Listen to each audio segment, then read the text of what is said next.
আপনার আধার কার্ড আসল নাকি নকল কীভাবেই বা বুঝবেন? আজকের এই ভিডিওতে সমস্ত কিছু প্রসেস তোমাদের আমি দেখাবো যে তোমাদের আধার কার্ড আসল নাকি নকল কিভাবে বুঝবেন, এবং তোমাদের মোবাইল দিয়ে স্টেপ বাই স্টেপ করে দেখাবো যে তোমাদেরকে কিভাবে চেক করবেন।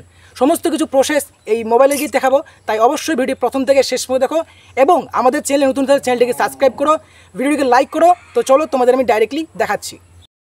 প্রথমে গাইস এখানে গুগল ক্রোমে আসার পর তোমাদের এখানে সার্চ বারে লিখবে আধার কার্ড, দেন আধার কার্ড লেখার পর প্রথম যে ওয়েবসাইটটি আসবে সেটাকে ওপেন করে নেবে।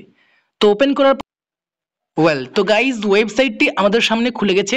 এবার এখানে একটু স্ক্রল করবে, স্ক্রল করার পর তোমরা একটু এখানে নিচে যাবে, ভেরিফাই অ্যান আধার নাম্বার, ঠিক আছে? এই যে অপশনটি রয়েছে এখানে ক্লিক করবে। এখানে ক্লিক করার পর তোমাদের এরকম কিছু অপশন আসবে, তো একটু নিচে যাবে, নিচে গিয়ে এখানে তোমরা একটু দেখবে যে এখানে তোমরা রয়েছে দেখো চেক আধার ভ্যালিডিটি। এই যে বাটনটি রয়েছে এটা একটা খুব মারাত্মক বাটন, কারণ এই বাটন দিয়েই তোমরা দেখতে পারবে যে কারো আধার কার্ড নাম্বার দিয়ে তার দেখতে পারবে যে তার আধার কার্ডে ভ্যালিডিটি আছে কি নাই, ঠিক আছে? সমস্ত কিছু দেখতে পারবে। তো আমি এখানে আধার ভ্যালিডিটিতে ক্লিক করছি এবং এখানে তার আধার কার্ড নাম্বার দিয়ে দিচ্ছি।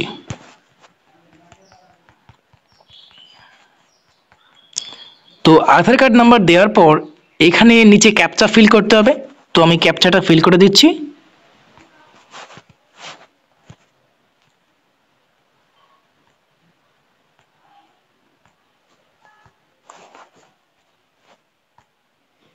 তো গাইজ ক্যাপচা ফিল করার পর এখানে প্রসেড বাটনে ক্লিক করবেন।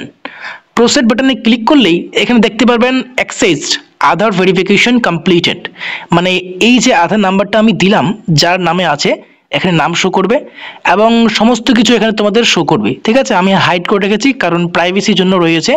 যদি এখানে এরকম রাইট চিহ্ন আছে তাহলে তোমরা ভেবে নিবে যে তোমাদের আধার কার্ড অরিজিনাল, ঠিক আছে?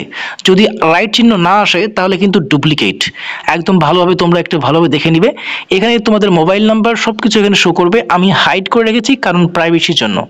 তো আশা করি তোমাদের ভিডিওটি ভালো লাগলো, ভিডিও ভালো লাগলে লাইক করে দিও। Thank you so much, bye by.